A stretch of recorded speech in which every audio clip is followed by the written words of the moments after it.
right.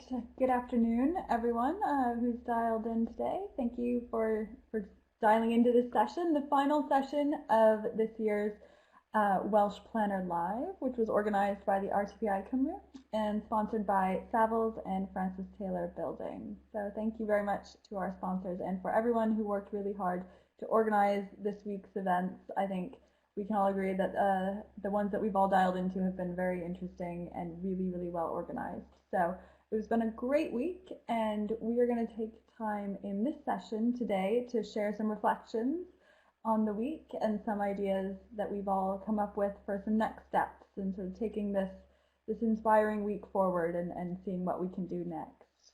So this session is titled, So What Did We Think of That? And we're gathering the reflections of young planners from across Wales who are going to share their ideas on the week's events. So I want to also remind you that if you're planning on tweeting throughout this session, please use the hashtag WalesPlanLive2020 so that we can all see what each other is sharing and we can all make sure that that information goes to the right places. So I'll now turn to our panel of young planners and introduce each one of them. I'm joined by Katie Jones, a senior planning officer at Flintshire County Council. Katie has a keen interest in placemaking for sustainable development and the design of strategic sites, which she demonstrates through her role through determining major planning applications, large-scale development appraisals, and the negotiation of Section 106 agreements. So welcome, Katie. We're also joined by Emmeline Reynish, a planner at Arup and chair of Young Planners Cymru. Emmeline's background is in international relations and international planning and development. So welcome, Emmeline. And last but very much not least, we have Thom Simnett, a current master's student at Cardiff University. He's studying spatial planning and development. And Thom has a keen interest in the built environment and the role that planning can play in solving the challenges of climate change, sustainability, and the impact of the built environment upon mental health. So very interesting, and welcome, Thom. So I'm going to take a minute in a few minutes to hand over to our panel, who will each take a few moments to share their main reflections and takeaways from this week's events and their ideas about how planners can address climate change and what we can be doing in Wales. I'd like to invite the audience during this time as well and throughout this entire session to share any questions that you have for our panel in the chat box function on your screen so that we can see them and that I can hand those over to our planners when we get to the question and answer portion. But first, I'll hand over to Katie. Let's go with Katie first for your main reflections from this week. Thanks, Alex. I think, to be honest, this week's been a bit hectic. Being a local government planner and a senior one of that, but this week's kind of caught us in the middle of our committee, finalising our committee agenda. I've had two major schemes going forward for our next planning committee. So I've only been able to look at one of the sessions this week where it was about where is policy now, and I think for me and for Flintshire that was a real insight how other councils, especially Abertawe and Swansea, who were presenting on that webcast about how they're developing their LDP, how we should be developing our LDP, but also how we include strategic sites and how they're very important in bringing large amounts of housing to our LDP, especially when it comes to housing land supply. It was really important for me, I found, because of how I'm kind of pushing ahead with a strategic site in Flintshire called the Northern Gateway, and that's delivering circa 1,400 homes for us. It's quite a large amount of housing that's part of our LDP allocation as well. Interesting, they talked about how outline consent should include parameter scales and plans to be approved as part of that, and how important green infrastructure is on these master plans for these large-scale strategic sites, but also encouraging LDPs to also encourage developers to submit outline hybrid applications for mixed-use development, how that can sit and can play together in a relationship between housing, commercial and employment practice. I think in terms of COVID and where we are now and how we're working, you know, there is a new normality of how we are working and living now, and these sorts of strategic sites are pivotal to how we progress our future in terms of planning, so that both delivering the houses that we need, but also shaping the neighbourhoods and the places that we live and work in. So I think it's an ongoing battle with house builders and developers to try and get them to understand the vision that we see for our local authority and our county, and then not deterring them too much in terms of where their aims are to helping us meet our housing land supply. I think the other concern that is pressing for us, and because of COVID, is viability. And I think if there are any questions on that today, then I would be interested to see what other views are as well. Because from a council perspective, whilst we appreciate that we need the houses and we want developers to build, viability impacts on how the council can secure community infrastructures. So like the affordable housing provision that meets, plays part of our LDP, but also the education support, because these large-scale housing does generate pupil numbers who will be allocated to the nearest and most suitable schools within that locality. And if those pupil numbers already exceed those surplus spaces, and we don't have the money to expand or fund projects for them, then our resources and our infrastructure within our county are severely just negative in that sense, and developers need to be minded to that when we are kind of pushing viability and scrutinising that much for these large-scale sites. So, yeah.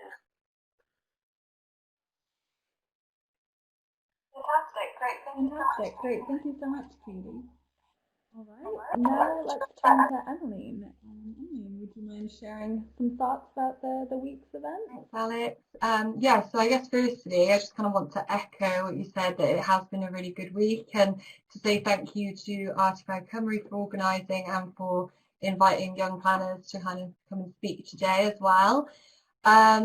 So I actually kind of wanted to start with repeating a quote that stuck out for me this week, and that was in Mike Axon's presentation, the transport presentation on Wednesday.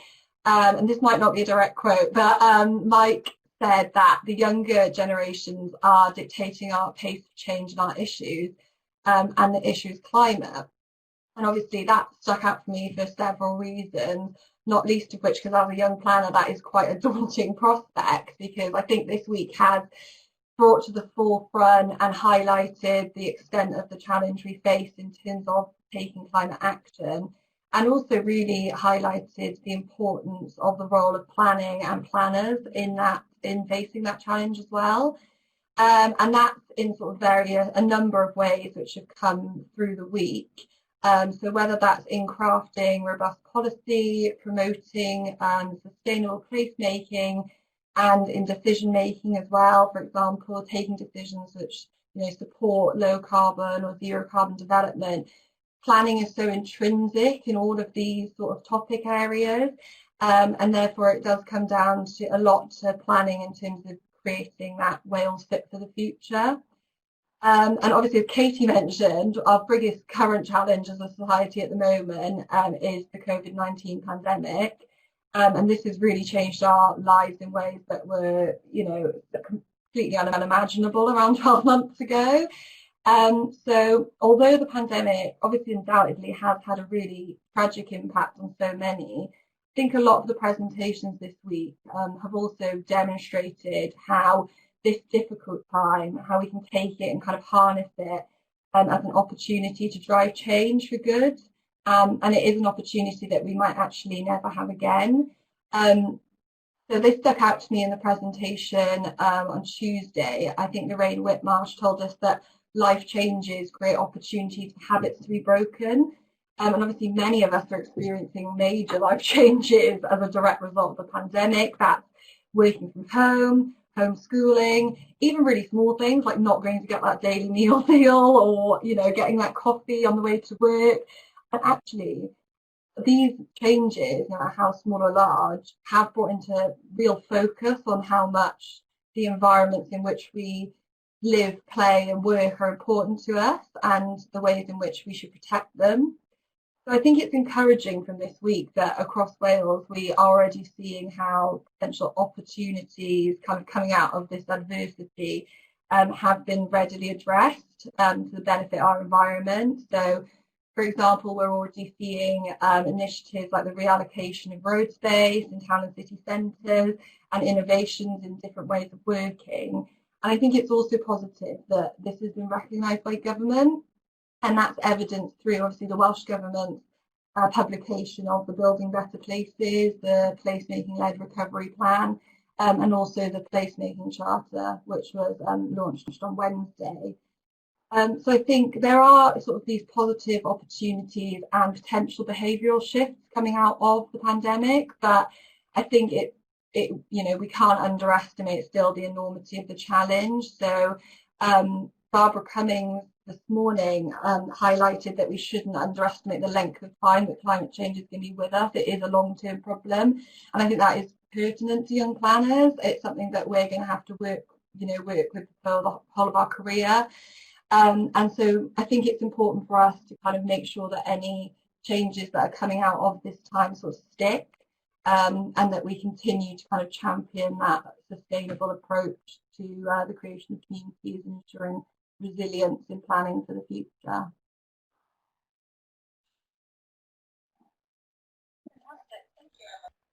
Fantastic. Thank you, Emily. All right, and then Tom, would you like to come and share? Hi, thank you, Alex. I think one of the key messages that really emerged for me from this week is how big of a task we've got to get to the net zero emissions. We've done so well already in bringing down the carbon emissions in our energy supply.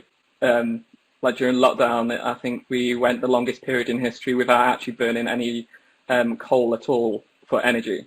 But we've still got so far to go with things like surface transport, construction and shipping. And these sectors have really just haven't had any meaningful reduction in CO2. What really surprised me was that energy production that comes from our homes counts for over 29% of our CO2 emissions. We've got the technology at the moment to actually do something about it. It's just that we're not actually being that proactive for it. I think what also stood out for me is that we're the generation that's got the most knowledge and tools, yet we're still reacting quite slowly to the problem of climate change. For example, it's far cheaper to design green homes than it is to retrofit homes with energy efficient systems that are carbon neutral. So I think it's probably, we need maybe more regulations in spurring on house builders to be building more green and friendly homes. Whilst we got the technology, it's not always going to be, it's only going to take us so far to reach net zero. And with all new technologies, there's a lag between the invention and market realization. I think, like Emmeline said, Lorraine Whitmore did an excellent talk on influence behaviour and fostering low carbon use in society. One of the key messages that I got from her was that we need to get the timing right for intervention and get it at the point where people are likely to adopt those changes in the long term and actually see that change. But I think overall the week's been really good, and I've learned quite a lot from all the different talks that I've listened to so far.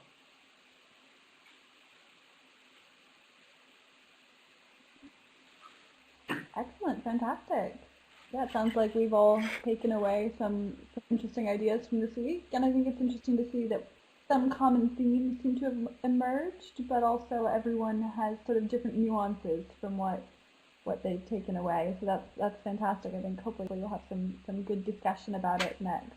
So we've got a few questions that have come through from our audience.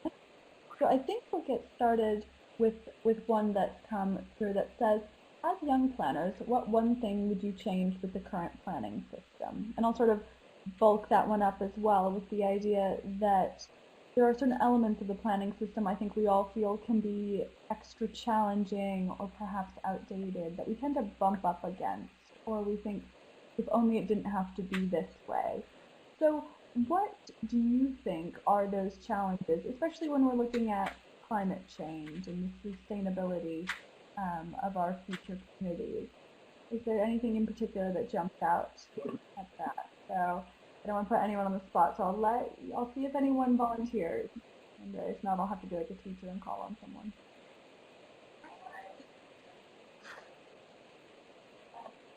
All right. Let's see if I don't know, Emmeline, do you have any ideas about what would, in your ideal world, how would you? Yes, I think one thing actually it struck me as well when Katie was speaking is kind of that flexibility.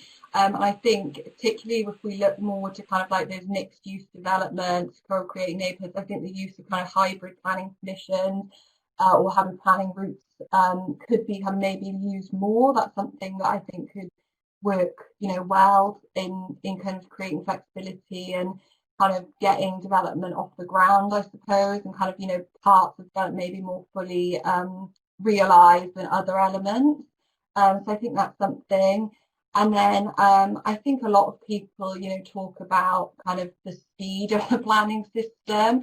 And I think that is obviously a legitimate comment that people make. And I think, again, going back to COVID, I think it's shown that, we can really make really proactive, quick decision making. That's including even bringing through legislation and things if the circumstances require it. And I know, very quick decisions are being made in terms of, creating new facilities that we need. So I think that's also perhaps a benefit that's come through to show that we can do that.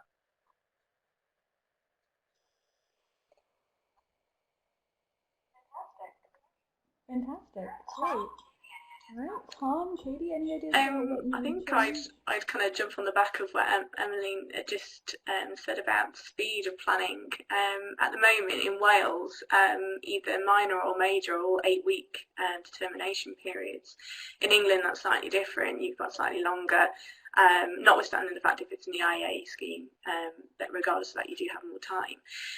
I think if we're going to talk about speed of planning decision making, then we need to address the fact that developers need to be on side and work proactively with us and provide applications and proposals that are fit for purpose when they come to the planner in the first place.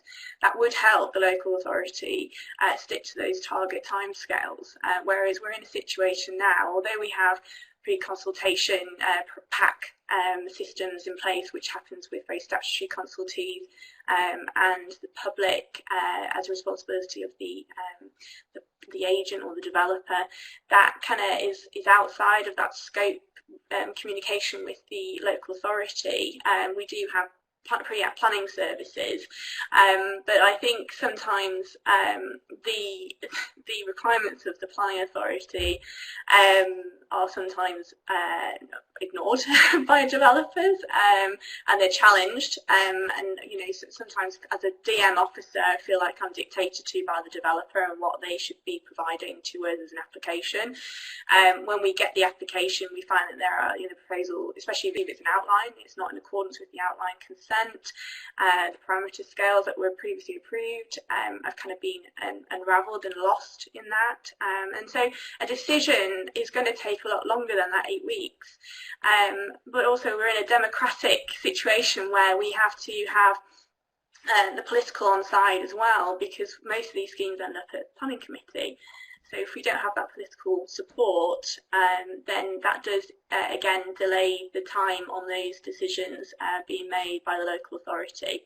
I think it's worth to note though that the Wales procedure order has a validation list, and I think as Flintshire, I think we do need to develop a validation list that's probably more in depth with what applications should be providing, so that we are getting the information, and case officers are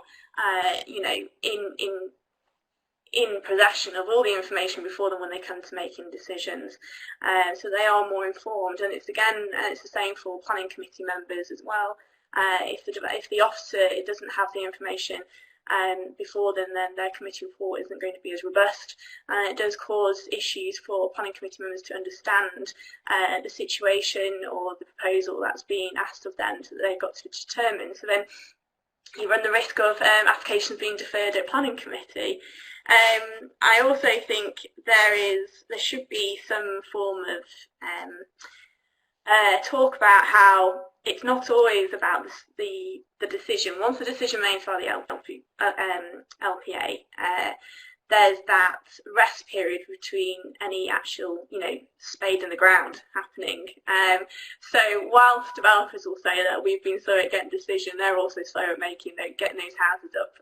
So there's a gap between how fast that timeline happens to actually having those houses materialise on the ground.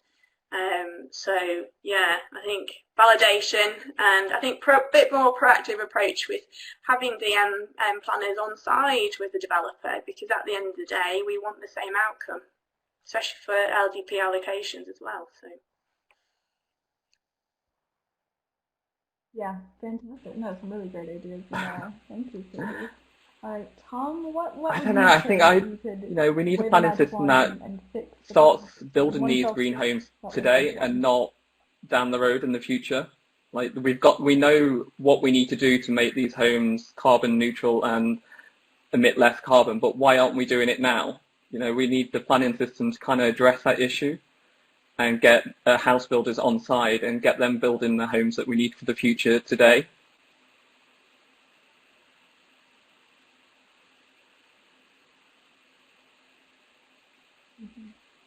Yeah, fantastic. No, definitely agree. I think that's bang on the theme, and I think it picks up nicely what Emmeline and Katie already mentioned previously as well. It sounds like there's definitely some consensus around this, which is always a good thing to see, I think. That's how we know we're heading in the right direction, hopefully. So we've had a few questions through, actually, that I'll pick up on a very similar theme here around engagement and engaging with the community. So we've got a question that says, the role of engaging the community is difficult, even in non-COVID times. Do you have any ideas about how to improve community engagement, especially now that we're dealing with sort of this changed paradigm that we've all seen from this COVID pandemic and sort of the different ways we're all getting used to communicating with each other? Do you think that could change the way we do community engagement? And then we've got another question here that builds off of that, which sort of builds on the idea that in order for us to really make that robust decision-making process and make that more efficient, as Katie was talking about, we need to make sure that consultees respond effectively and that we make the most of that consultation period. So I suppose bringing this all together, the question really is, how do you think we can improve both community engagement, consultation responses, and the way that we communicate with different stakeholders at the best of times and now in these changed COVID times?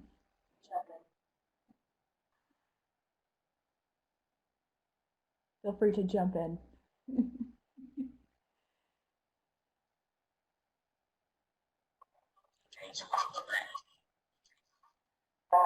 Engage with the public. Tom, do you have any ideas about this one? Might be getting some feedback, but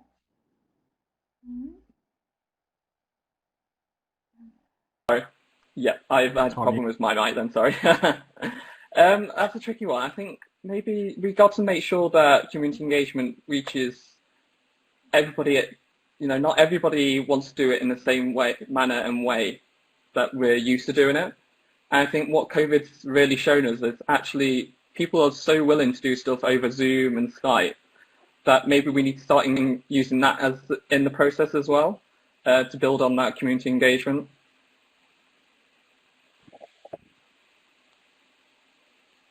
I think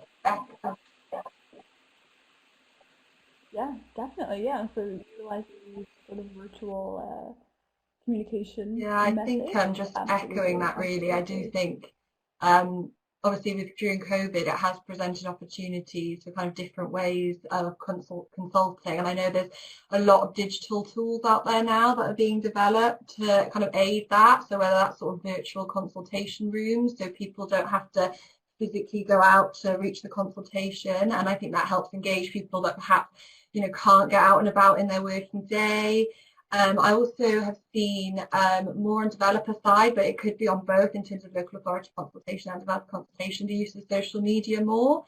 That's probably beneficial, engaging younger people in the process and kind of, using tools that are maybe more traditionally the younger generations. And I think there is a need within the planning system to kind of try and reach out and engage more than those kind of like usual suspects. You hear that phrase sort of bandied around a lot in planning. So I think there is a real opportunity now to kind of promote digital innovation in consultation, which could only be a positive, really.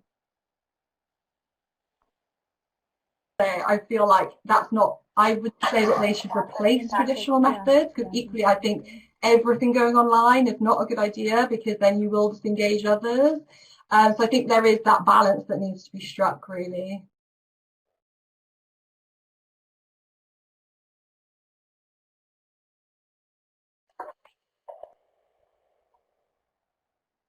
Yeah, fantastic. Yeah. All right. Do you have any other thoughts on this one, or are we? Katie, do you have any ideas? Yeah, I keep getting muted. Sorry. I think just going on. I think we do have well, developers have a responsibility to do a PAC process for most major schemes, and obviously that there's a criteria of what actually meets the need for one of those. I think maybe that could be extended so that people do have the opportunity to engage on any sort of development that comes through that might be quite controversial. Mostly now it's large scale housing, that obviously that brings its own challenges of commercial, but we have situations where it's a small scale development that's on a brownfield site that's very much constrained by other housing, and we don't really get to know, or the local authority doesn't get to know what happens until we're at consultation stage and we're having lots of objections from local residents. And then again it goes back on that speed of having to go back and say, well, have you addressed these concerns within the design that's come forward? That PAC process does open the doors for developers to engage with statutory consultees. I, as a professional within DM, development management, I consider to have a good working relationship with statutory consultees, because they are key to how I make my decisions. So in making sure those relationships are good and there's a very clear and open communication stream between those statutory consultees is really important, especially the likes of Natural Resource Wales, Welsh Government, in terms of, for example, the land advisory when it comes to safeguarding best and most versatile land and green barrier issues that we have now. So I think in terms of the public, however, in local government, it's restricted.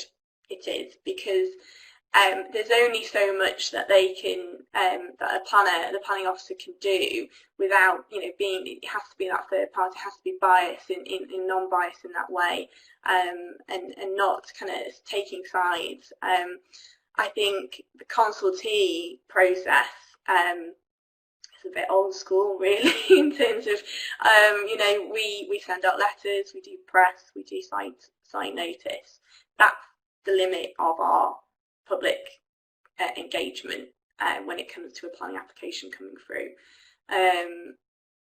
The issue that we have then as a case officer and being under pressure and having a caseload of more than 50 cases to work and manage is trying to negotiate the amount of objections that come in by phone call. And I think maybe a clearer message should get back to people that when making your, how to make it easier to object or provide your comments to the case officer, and not feel like that case officer isn't getting back to you.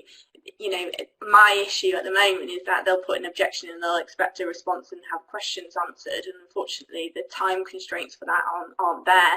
Really, that should have been done at the very first place, and as part of the PAC process, if the developer had done one or was required to do one, if the PAC process was probably expanded to include smaller scales of development, especially in areas of especially in built-up areas that have a larger audience, that has going to have a greater impact. So yeah, that's my I think my input on that, really. quite limited from local government what you can do. But how we take on people's objections, we do consider them. I think that's another fear that people we ignore them. They're very much material to have. Yeah, no, definitely. Yeah, it sounds like you have a very valuable perspective on that, and definitely have some ideas, I think, and I think that's really good to hear. And we've got actually a follow-up question that's sort of come in very much related to that, which I might bounce right back to you, Katie, and then I'll let Emmeline and Thom also comment on it if they have further ideas. But we've got a question through that says, do you think that the PAC process is a tick box exercise, and do agents seriously take comments of residents on board? Yeah. What would your response to that be? I think if I'm laughing, I think, yeah, it is a tick box. It's a validation requirement in Wales. Of course, it is. You can describe it as a tick box exercise. It's what they have to do in order to validate those applications that require a PAC process. I think from an example that we've recently done in Flintshire is an expansion to one of our own schools, and we did a PAC process, and that did come back with objections about a drop-off zone, and we removed that drop-off zone in order to appease those, relay those concerns back to people that we are listening to you and understand that that would cause a greater impact to how that place works. Without obviously the crucial point of the school needing to be expanded in this case. I think other developers just collate the objection letters and then don't do anything about it, and they wait for the planner or the local government, the local authority to come back and say you really need to amend your scheme, which is a shame really, because I think if some time ago when I worked as private practice in England, we had the whole Localism Act and how people were very much part of that system. We haven't lost sight of that, and I think some developers do lose sight of the fact that there are people there that do have quite a value in how their scheme could be positive without a positive outcome, and how getting them on board and actually make the system, the process a lot smoother ride for them. And they sometimes have very valuable comments and suggestions to make with how at the end of the day they live in that area and they should form part of.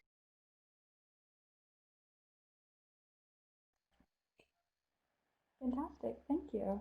That's great. I'll open the floor for Emmeline and Thom if either one of you have any other. I think I just I think with the PAC process, it's always very obviously the PAC process itself, like Kate says, it's a requirement, it has to be done, and I think it really will depend on sort of individual developers in terms of how they view that process. Some may see it as a procedural requirement that they have to go through, and then they just write their report and then they submit it to the local authority. But others don't necessarily see it that way, and I think it's like on a lot of developments, the consultation process starts far before you get to PAC and you're getting to the point where you're submitting your application. I know on previous developments that I've worked on, they've kind of had consultation, from inception of the project all the way through until when they submit their application. And like Katie says, I think it should be viewed positively, because often residents and the people that live in that area they know the environment around them, and I think a lot of developers maybe don't necessarily work or have offices based in where they're submitting these proposals. So I think they shouldn't understate that community involvement. So, for example, a scheme that I've worked on, the engineering design changed as a response to neighbour concerns in relation to sort of noise and things, and it resulted in actually in a really great engineering way of like kind of getting that development off the ground. And it's all these smaller little things. So I think it should be viewed differently, and it's about taking those changes. And I don't quite know how we address it to those people that see it as a tick box exercise. I'm not sure how we ever kind of get around that, but ultimately a case that's going to make their route to development smoother. So yeah, I think it is a challenge, but I think there is sort of, you know, there's different sides to it, I suppose, depending on who is who's carrying out the process.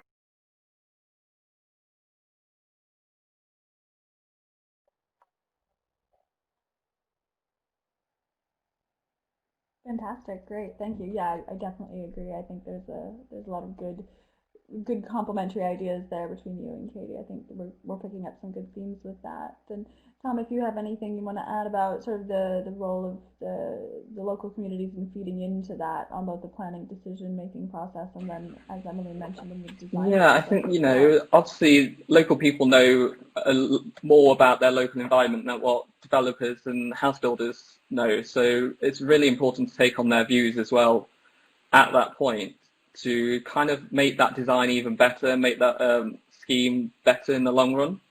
And because at the end of the day, it's going to serve that local community. So it really needs to be what they see fit, in my opinion.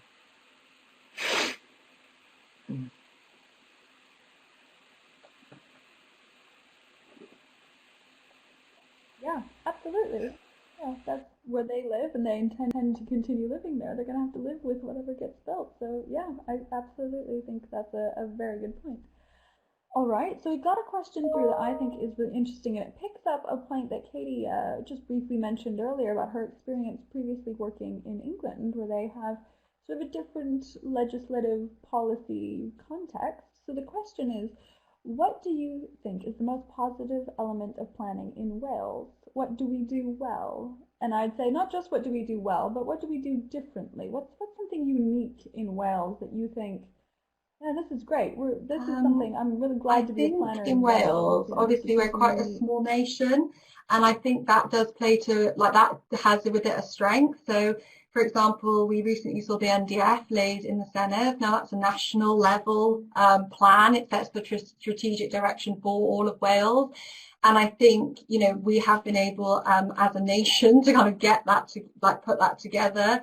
And I think that is something that, you know, is quite unique to Wales potentially, or and I think it is available in a sense because I do think there's a good amount of collaboration working in Wales, I would say. I think there's perhaps more visibility of the planning process in Wales, just a bit again because of size, and kind of with devolution, we've kind of been able to set our own sort of score in the realm of planning. So I think that's something that's quite unique.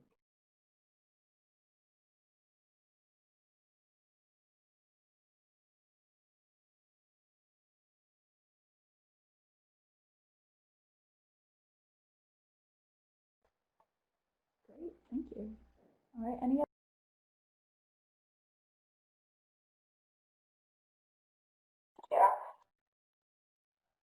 I think maybe just building on what Emmeline just said, I think we are a small nation, and I think the planning system in Wales is actually catered for our culture as well, I think, and actually including the Welsh language is a very important key part to how we become distinct between England and Scotland.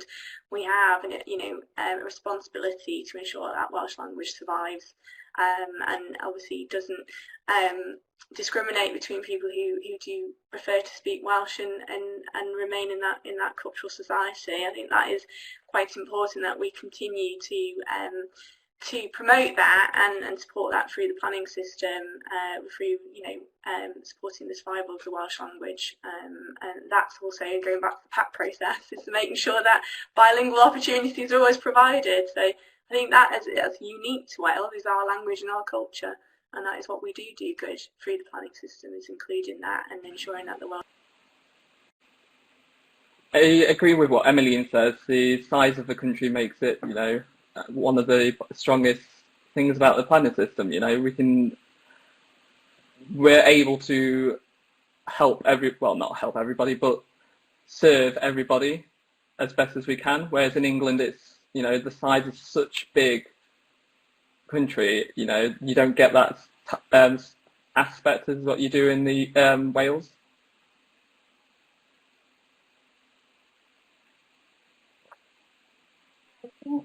also just picking up on what Katie said as well, I think it's really good that in the placemaking charter, I noticed one of the sort of arms is identity, and I think that's something that's quite important to people in Wales, that kind of Welsh identity, and I think it was interesting that that is obviously picked up in the charter as a really like a core principle within it.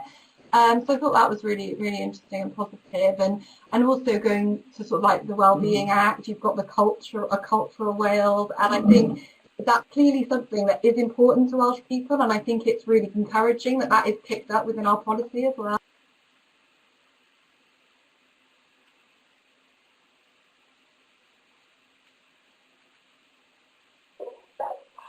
Absolutely, I think that's important, as well as that, you know, Welsh Planning Policy Wales talks about cohesive communities as well, so that does build into how we pull that all together, supporting, you know, again, shaping where we live. You know, cohesion is about how we live and work together, and how we kind of live alongside each other at the end of the day. So I think that's also quite a unique part of the planning system in Wales, is that we do cater for that, you know, Wellbeing Act and the cohesion between all different types of people, and especially their backgrounds, whether it be Welsh, English or multicultural as well. We cater for everyone in Wales.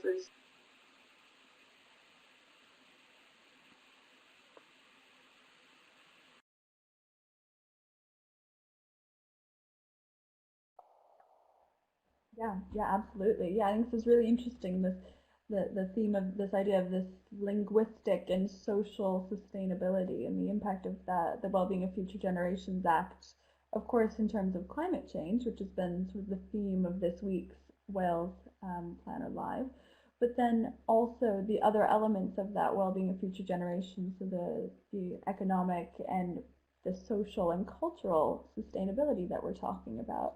I think one thing that we've touched on earlier is the impact of the COVID-19 pandemic and the lockdowns upon the way that we look at future decision making, and sort of the reprioritization maybe that a lot of people have had. So we can see that now we've all had to live very locally in our very tight, you know, local communities.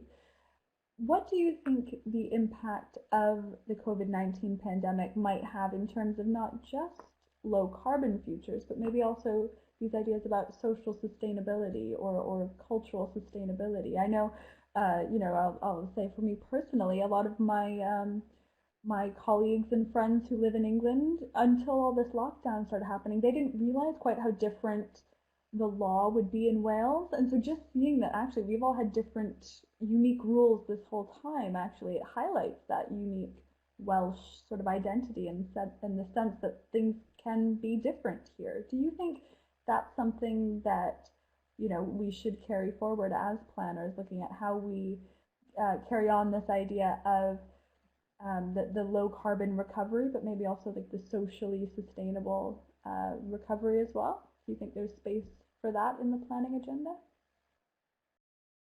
Yeah, that's always the hard part.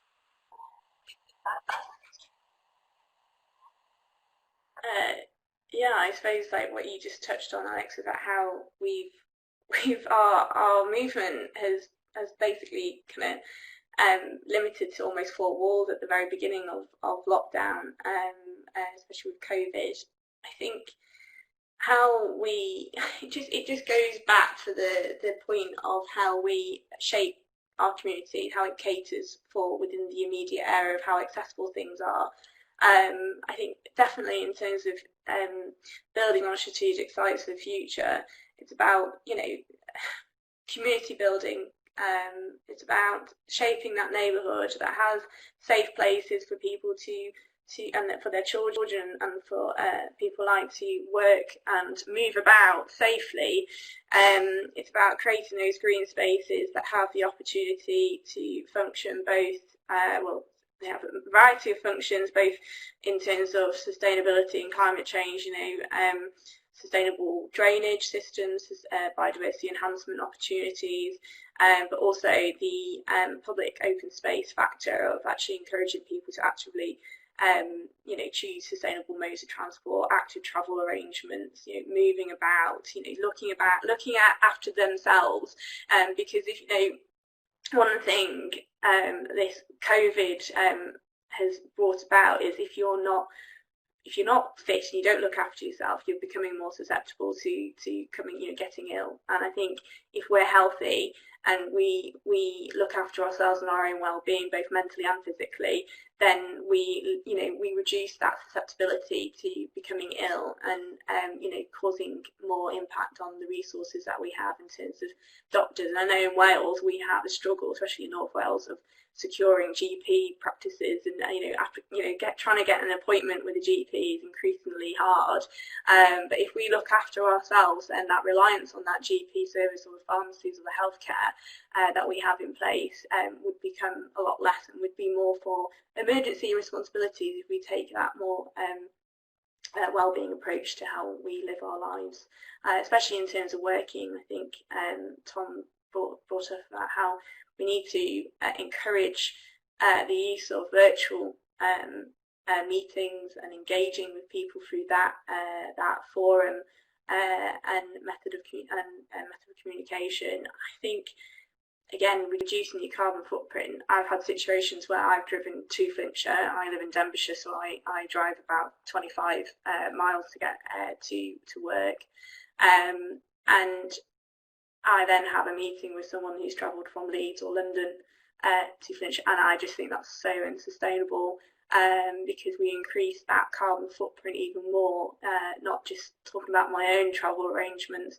but if that can be, you know, what can be discussed in a face-to-face meeting can be discussed quite perfectly well over a virtual forum like this now. I think the only thing that we struggled with in Flintshire is obviously trying to maintain committee, and that's been a bit of a roller coaster. However, I think it's been an education factor for members, and you know, we have members that are on the planning committee are of that age or generation that aren't so tech savvy that we might be, and I think we should be proud that we've continued to have committee and determine applications despite COVID. So yeah, I think there's been a lot of positives in terms of COVID, but obviously there's negativity as well. And I do feel that we don't have that office social interactions anymore that we once did. And I think Thom, you know, your specialty in talking about mental health, that has caused suffering for officers as well. So and anyone, you know, any officer, and it doesn't have to be an officer, anyone that is no longer in that environment. So I think it's creating a future that kind of meets all aspects of both mental and physical well-being as well, being how it makes it that sustainable for the future.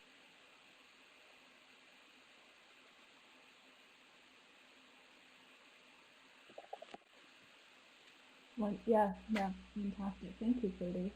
Yes, any ideas from Emmeline or Thom about what elements of COVID? I think what really struck me is the rise of the local high streets. People are staying more local rather than going all the way into Cardiff. You know, they will shop on their local high streets in their suburbs, and you know, and it's putting money back into that local economy where they live. I think that's probably one of the best things I think that has come out of COVID, is that people are redeveloping that relationship with their local place that they live, and I think that should be one of the best one of the things that we should celebrate out of COVID.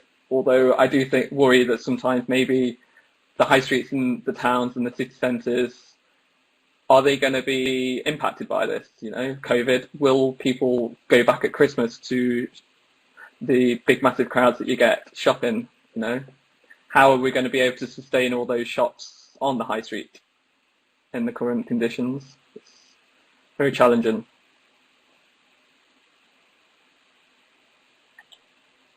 Yeah, I think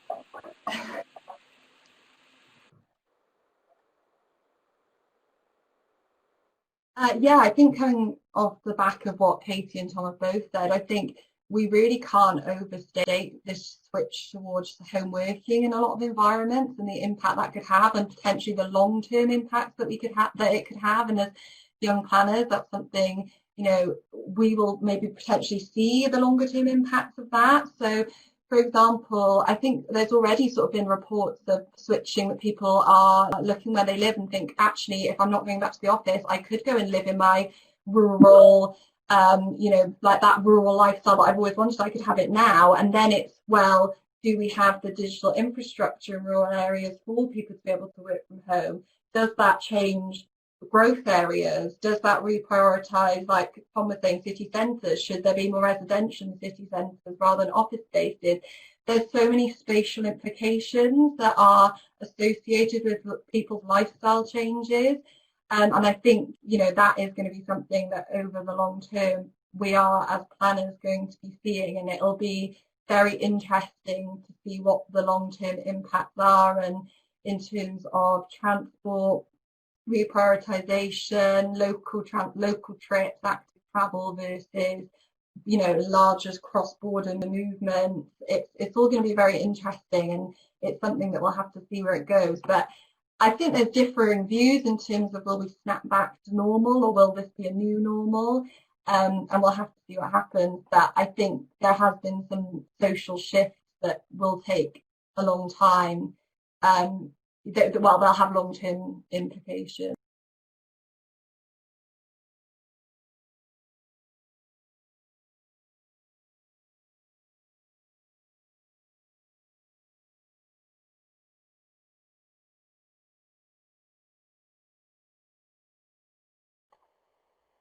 Yeah, I think that's a really good point too, about this idea of how this actually ripples through the planning system, and the fact that, and I know we've mentioned it previously, this idea of speed of the planning system might not actually be aligned with the speed of how things are happening in the real world, and how do we make sure the planning system keeps up with that? So I think that's a really interesting point, and looking at that, and how can we hurry the planning system up so it catches up with this new normal. I think it's a really interesting challenge that we're going to have to definitely be dealing with and grappling with.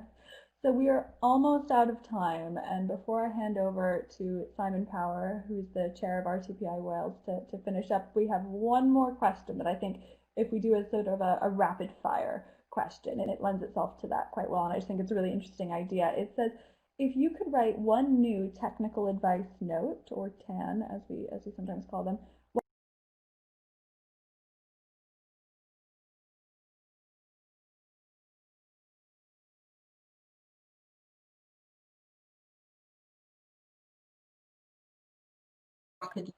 racking my brain.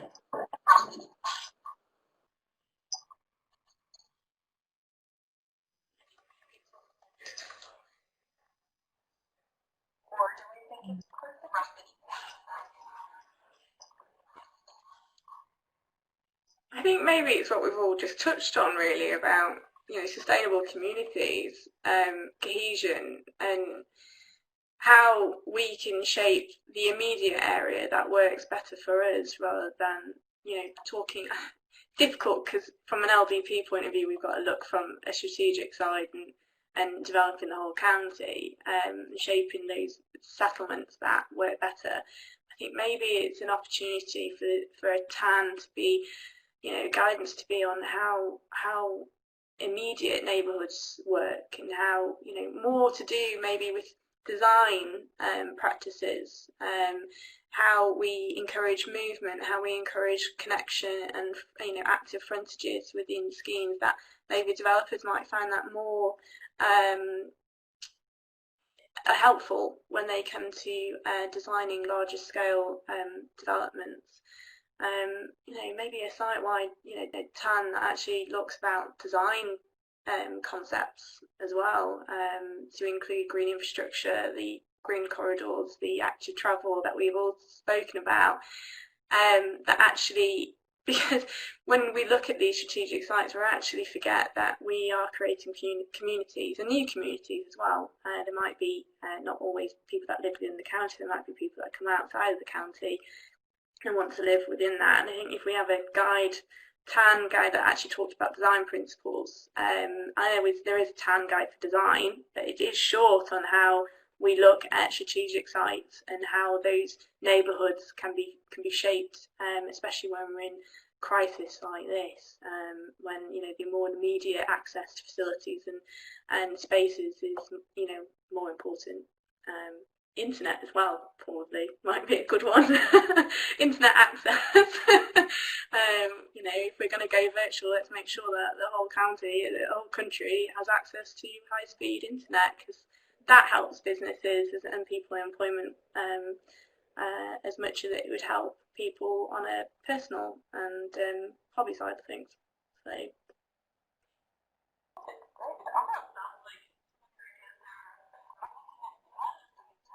Fantastic, great. It almost sounds like some of the ideas are hinting at beyond just a new town. I want a new level of neighbourhood planning. I could rant all day about strategic sites and neighbourhood planning, but it's a bit of an interesting one for me. I'd probably build on the design a bit more, like have one more about the high quality environmental design of buildings and making sure we're implementing all these, because we know what we got to do, but it's just actually getting it done and actually get them implemented into the design of new buildings. So I think it's lacking at the moment.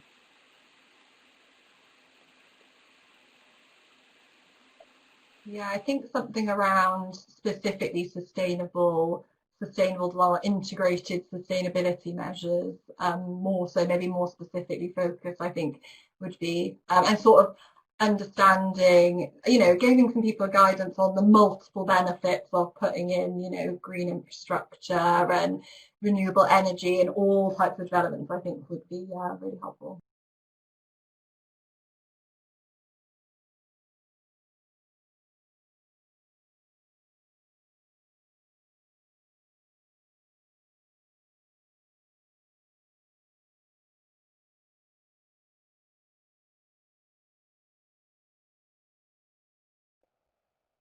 Fantastic. Yeah, no, absolutely.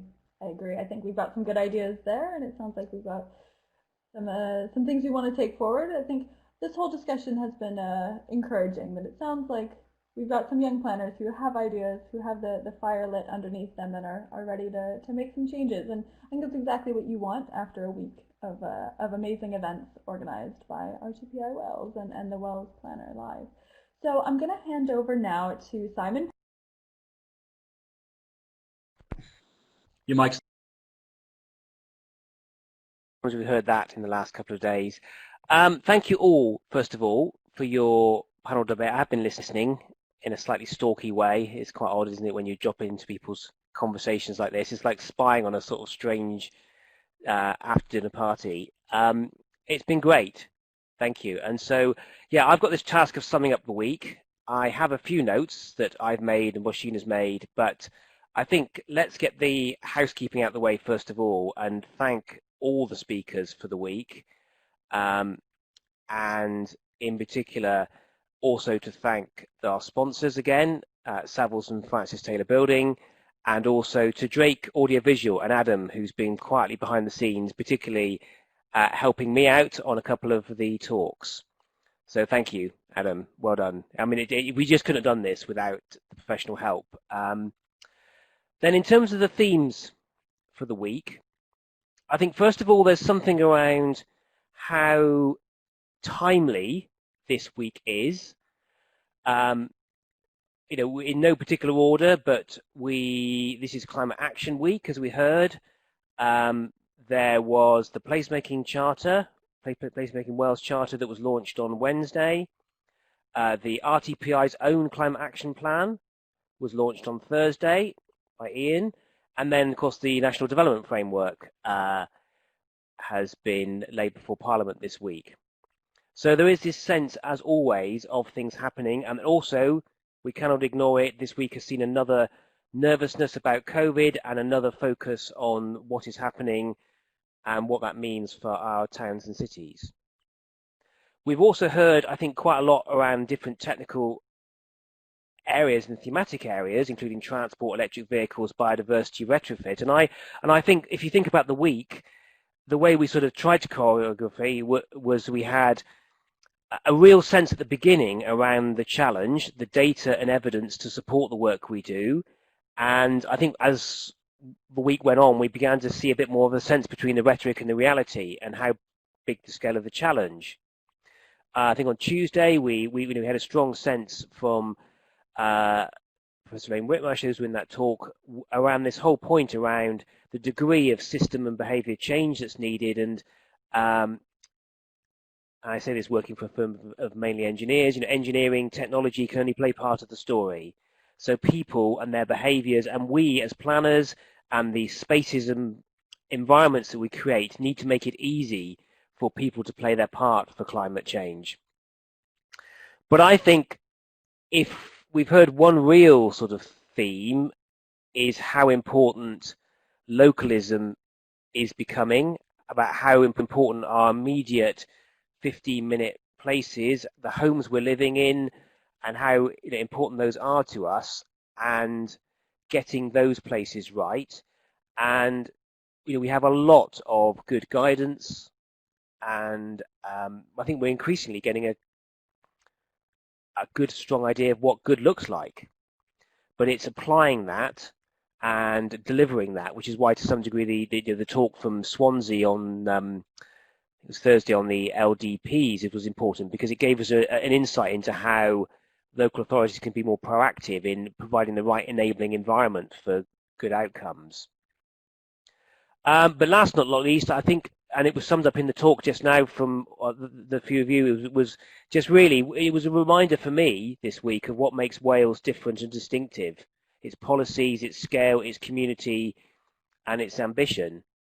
And with the right people in the room, we can make a difference. So I think that was it from me on 1501 on the end of this week. Roisin, did you want to say anything else? Thank you. No, I'll just thank you, Simon, since no one ever thanks the chair, the final chair. So thank you, Simon, and thank you everyone for participating. Hope you've enjoyed it.